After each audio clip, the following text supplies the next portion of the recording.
La avenida Mitre, en el barrio de Avellaneda, se encuentra repleta de manifestantes. Elevan carteles improvisados y se dan fuerza con cantos y gritos a favor de Juan Domingo Perón. Los trabajadores imparables cruzan el riachuelo como sea para llegar a Plaza de Mayo.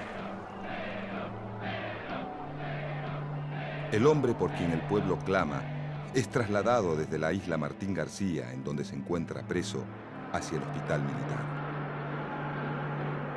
Hay clima de confusión y aunque Perón ha sido obligado a renunciar a sus cargos y aparentemente está preso, realiza llamadas, recibe a políticos, a funcionarios civiles y militares y hasta lo visita una delegación obrera. Pero nadie puede asegurar si está internado, detenido o en libertad. En la calle la multitud utiliza cualquier medio para llegar a la plaza. Lo hace a pie, en autos, camiones, colectivos o tranvías. Algunos negocios cierran sus persianas por temor y muchos vecinos se recluyen desconfiados en sus casas. Hombres y mujeres de clase media y alta, desde los balcones porteños, sin comprender demasiado, contemplan atónitos el avance de los que muchos de ellos llaman cabecitas negras. Son en su mayoría obreros, hombres y mujeres humildes oriundos de todo el país, dispuestos a llegar al centro del poder. En la Casa de Gobierno, el presidente de la Nación, Edelmiro Farrell, y el ministro de Guerra, el general Eduardo Ábalos, reciben los continuos informes de la policía, dando cuenta del desarrollo de los acontecimientos. Con la llegada de la noche, mientras la Plaza de Mayo se ilumina con antorchas improvisadas, Perón se entrevista con Farrell en la residencia presidencial, desde donde se dirigen juntos, tras 40 minutos de reunión, a la Casa de Gobierno. La multitud que lo espera en la plaza y sus alrededores es imponente.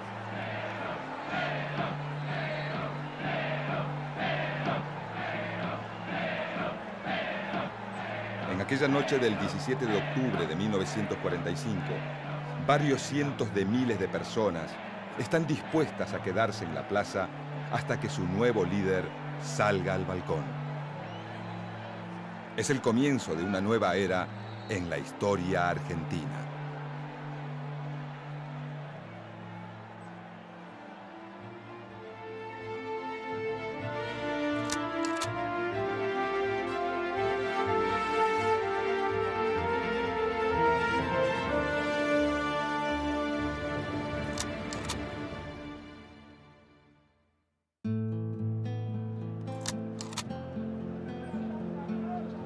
La recuperación de la economía argentina, tras la gran crisis vivida en el año 30, comienza a sentirse a partir de 1933. Muchos trabajadores llegan del campo a la ciudad, atraídos por la demanda de empleo provocada por la aparición de nuevas industrias y por la carencia de mano de obra debido al abrupto corte en la llegada de nuevos inmigrantes. Los sindicatos más poderosos siguen siendo el de transporte y el de servicios públicos. Los obreros industriales generan nuevos espacios sindicales. Aunque el sindicato de la construcción, actividad en pleno auge, es uno de los que más trabajadores congrega.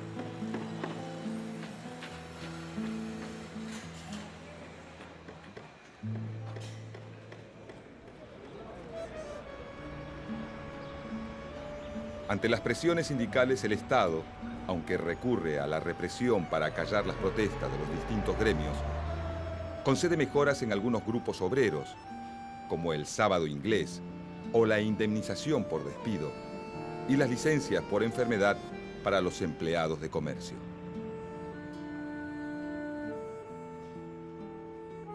Durante la presidencia de Agustín P. Justo, muchos de los nuevos dirigentes sindicales creen que el Estado es un interlocutor válido para acceder a mejores salarios y condiciones de trabajo, pero intentan mantener una posición apartidaria, postura dominante en buena parte del movimiento obrero.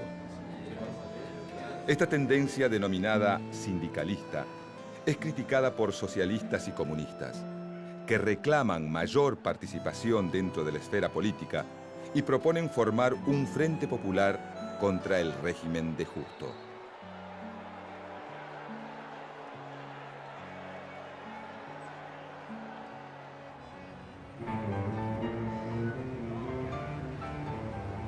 En elecciones fraudulentas se impone la fórmula Roberto Ortiz-Ramón Castillo, que asume la presidencia en febrero de 1938.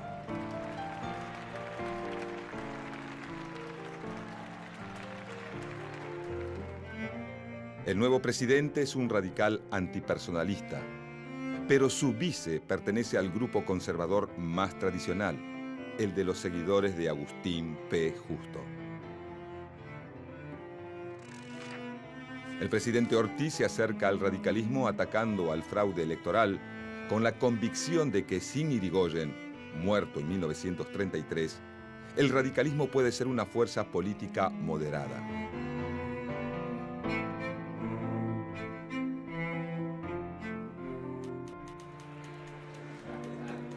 Como muestra de su deseo de respetar la voluntad popular, hace intervenir las provincias de Catamarca y Buenos Aires, donde los conservadores se habían impuesto en las elecciones, una vez más mediante el fraude.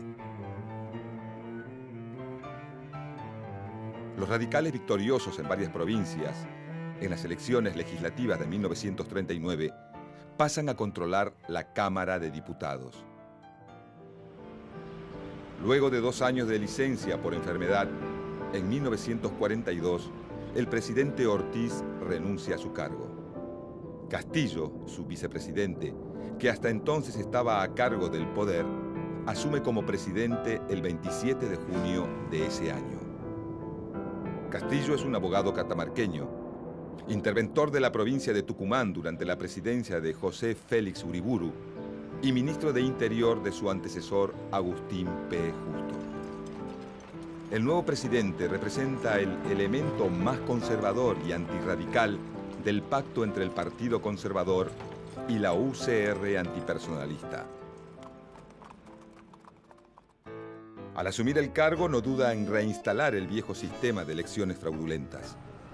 Por entonces, mientras crece el descrédito de los partidos y del sistema político, el Estado se va tornando cada vez más poderoso.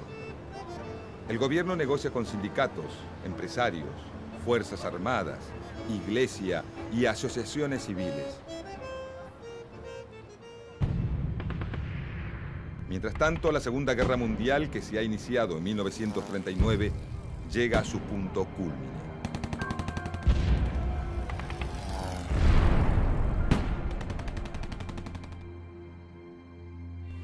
Argentina ha declarado, como es notorio, su neutralidad frente a la actual guerra europea y ha de cumplirla estrictamente.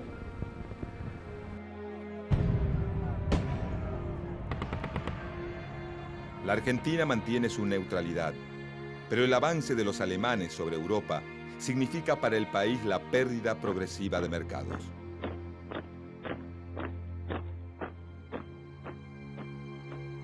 Las consecuencias para la economía argentina son importantes.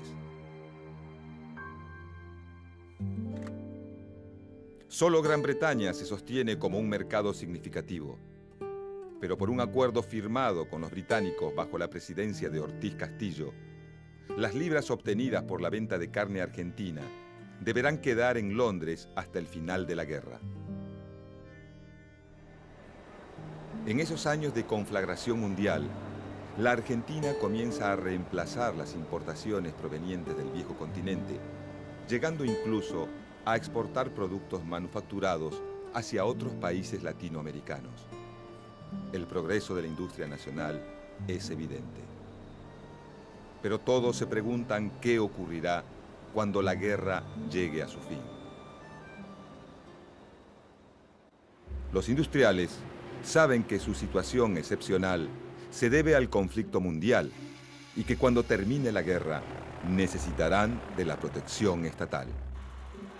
La solución que se postula desde el Estado es el Plan Pinedo, cuyo nombre oficial es Plan de Reactivación Económica Nacional. El Plan Pinedo propone sostener solo a industrias viables, aquellas que no necesitan de materias primas importadas para funcionar y que no requieren la aplicación de medidas arancelarias para poder competir con los productos manufacturados. Para las demás industrias, que son la mayoría, no se prevé ningún tipo de protección. El plan es aprobado en el Senado, pero no llega a ser tratado en la Cámara de Diputados por el conflicto entre radicales y oficialistas. El posible cierre de fábricas y el consecuente desempleo preocupa a la Iglesia, la cual teme que el descontento social convierta a la Argentina en terreno fértil para un declarado enemigo de la religión, el comunismo. Los opositores al gobierno, que acuerdan con declararle la guerra al eje, formado por Alemania, Japón e Italia, acusan al presidente Castillo de nazi y reciben fuerte apoyo de la embajada norteamericana, interesada en consolidar su liderazgo en América Latina. Castillo se niega a declarar la guerra, pero argumenta sus motivos. Argentina no puede dejar a Gran Bretaña sin los envíos de carne en medio de la lucha. Y si se le declara la guerra al eje, Alemania hundirá los barcos que transportan la carne, agravando aún más la situación inglesa. Estados Unidos le pone trabas a Argentina en la compra de armas como forma de presión para que declare la guerra al eje. Acorralado por la oposición, encabezada por la UCR, el Partido Socialista y el Partido Demócrata Progresista, Castillo se apoya en el ejército, colocándolo como un actor político fundamental en el juego del poder. Castillo crea el Instituto Geográfico Militar y fabricaciones militares, conformando así a algunos nacionalistas del ejército que creen en el desarrollo industrial del país como posibilidad para autoabastecerse de armamentos.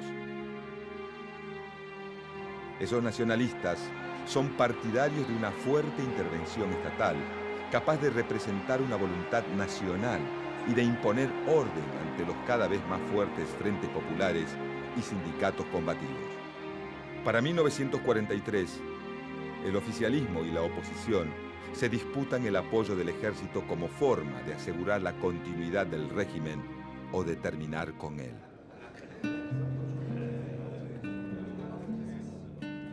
Los radicales ofrecen al general Pedro Ramírez, quien se desempeña como ministro de Guerra de Castillo, la candidatura presidencial para las próximas elecciones, que se realizarían a fines de 1943. El presidente, en represalia, exige la renuncia del ministro Ramírez, pero Castillo ya ha perdido el poder real. Son ahora las Fuerzas Armadas las que manejan los verdaderos hilos del poder y reaccionan derrocándolo con un golpe de Estado el 4 de junio de 1943.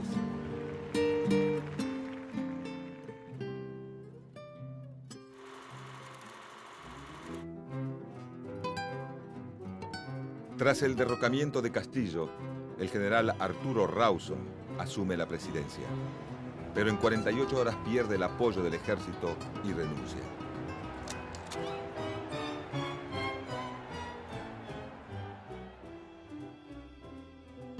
Entonces es Pedro Ramírez quien lo sucede y el Ministerio de Guerra pasa a ser controlado por un grupo de oficiales que conforman la logia GO.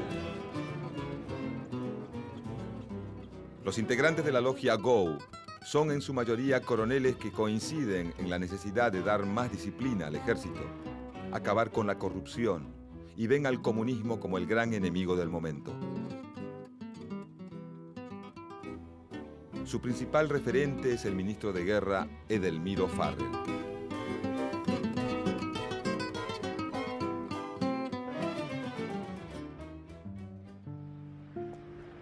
Para evitar posibles protestas sociales contra el nuevo gobierno de facto, los militares toman medidas. Intervienen la CGT, disuelven el grupo político Acción Argentina, que denuncia la acción de los nazis en el país. Proscriben el comunismo. Persiguen la acción sindical y de los partidos políticos. intervienen las universidades, cesantean a los docentes opositores y establecen la educación religiosa en las escuelas.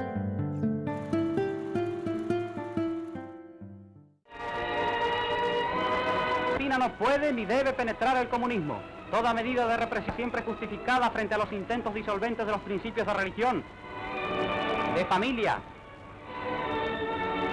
y de patria en la fraternal y progresista sociedad argentina. El argumento principal de las Fuerzas Armadas es el de evitar la instalación de un régimen comunista en la Argentina. Y para ello, cuentan con la colaboración de los viejos nacionalistas del expresidente Uriburu. La oposición que antes acusaba a Castillo de nazi, ahora compara al gobierno militar con el régimen nacional socialista. En realidad, en el gobierno existen varias tendencias y líneas internas que se dividen entre militares afines al nazismo, algunos cercanos a los aliados y otros neutrales.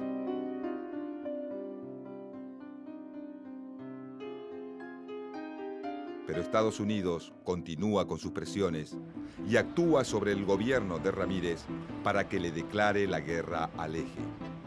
En 1944, Argentina, aunque no declara la guerra, sabiendo que el fin del conflicto está próximo, cede y rompe relaciones con los países que conforman este grupo. Ante esta situación, el GO impulsa el reemplazo de Ramírez, que al haber cedido a las presiones de Estados Unidos, ya no es considerado confiable, y logra que se nombre a Farrell presidente.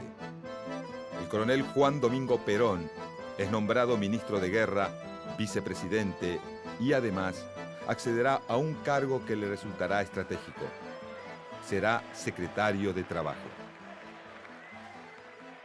Desde ese cargo se destacará por la novedosa forma de hacer política, basada en un trato personalizado con los dirigentes obreros, circunstancia que lo favorece y lo va transformando en el hombre fuerte del gobierno. Es así como construye su base de poder, buscando apoyo fundamentalmente en dos sectores: los trabajadores y los militares. Establece el control del ejército durante su paso por el Ministerio de Guerra, afianza su poder desde la vicepresidencia y tiende los lazos con los trabajadores y sus representantes desde la Secretaría de Trabajo. Perón convoca a todas las fuerzas sindicales, con excepción de las comunistas, y las impulsa a organizarse y a presentar sus demandas. Supervisa personalmente contratos colectivos de trabajo y establece las vacaciones pagas, el régimen de jubilaciones, de accidente de trabajo y el estatuto del peón. El accionar de Perón provoca un gran crecimiento de su popularidad entre los trabajadores. Perón asegura que este acercamiento evitará la penetración del comunismo dentro de la clase obrera. Y empieza a aparecer en sus discursos una idea que luego será uno de los pilares de su doctrina política: la justicia social. Pero las medidas y leyes que Perón va obteniendo a favor de la clase trabajadora distancian al gobierno de Farrell de importantes sectores del empresariado nacional.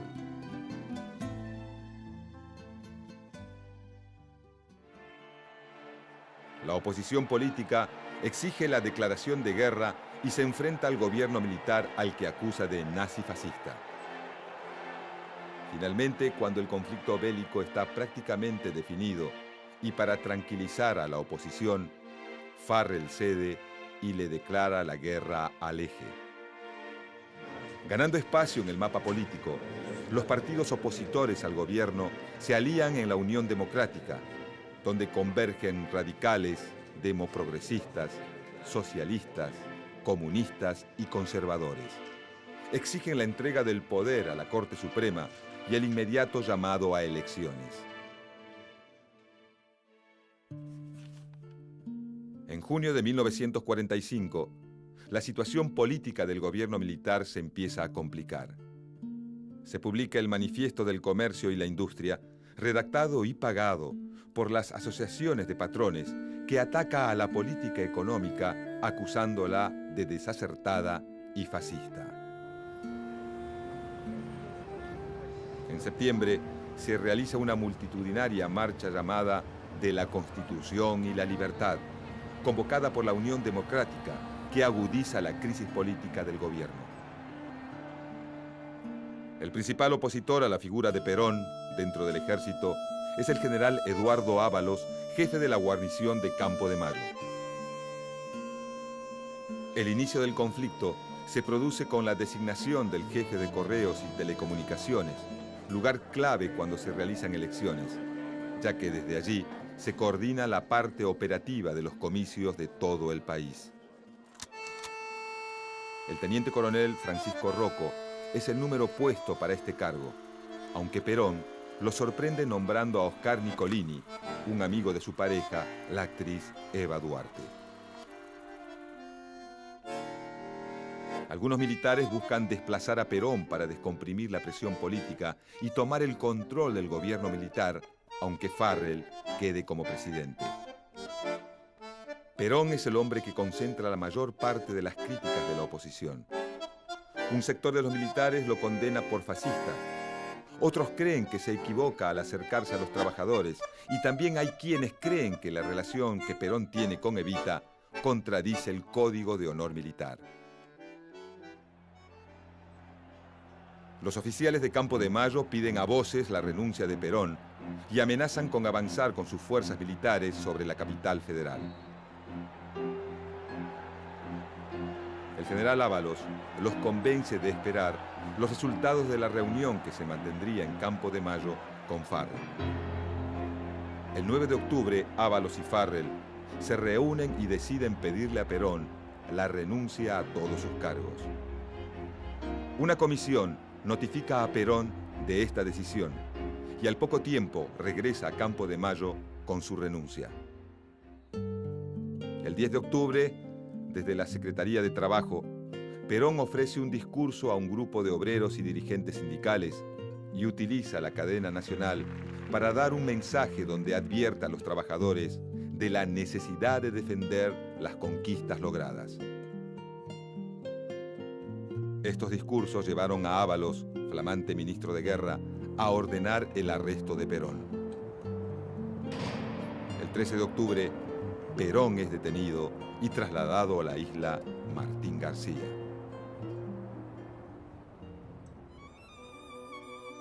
Mientras se encuentra privado de su libertad, Juan Domingo Perón le escribe una carta a su amada, la actriz Eva Duarte.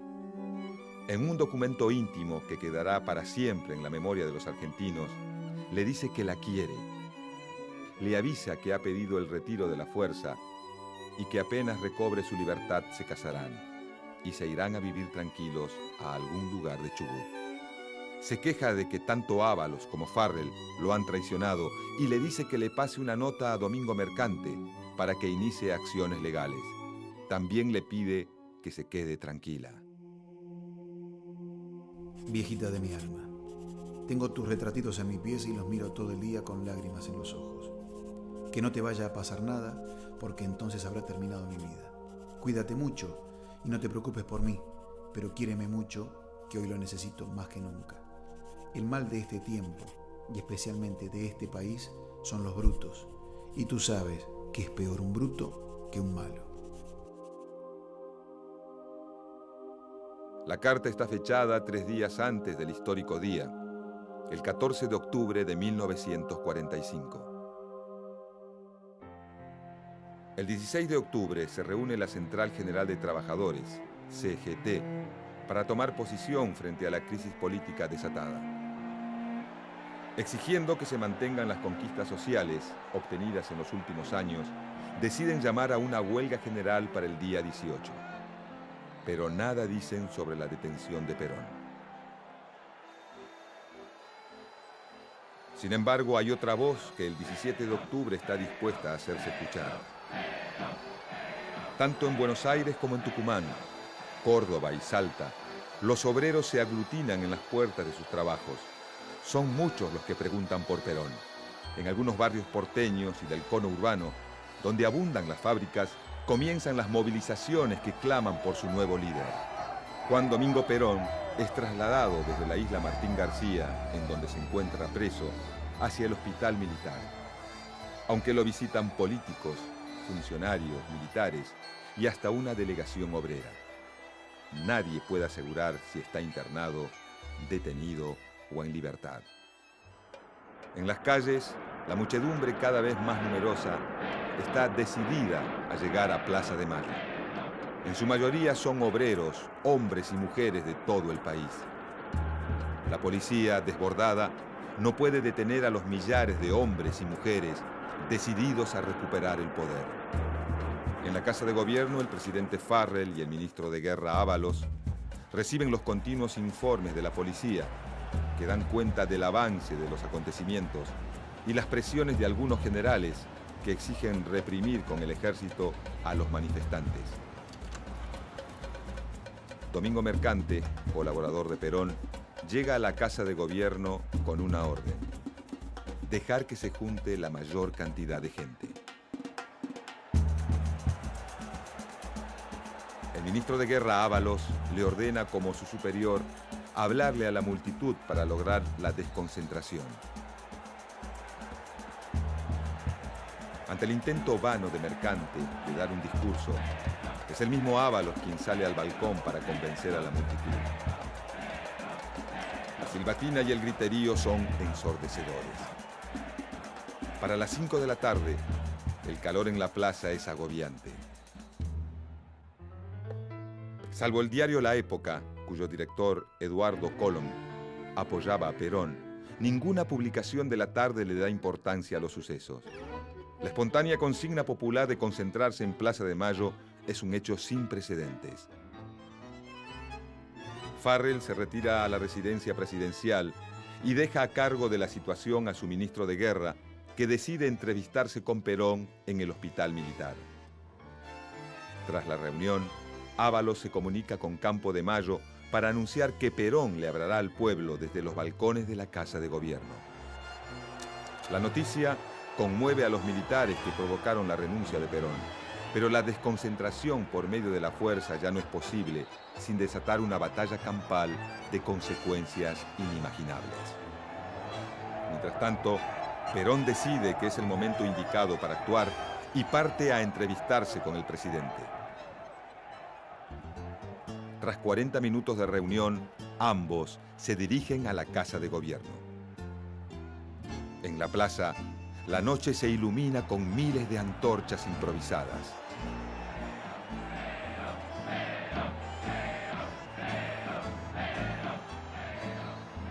A las 23:10, Perón sale al balcón. La multitud lo proclama como su nuevo líder.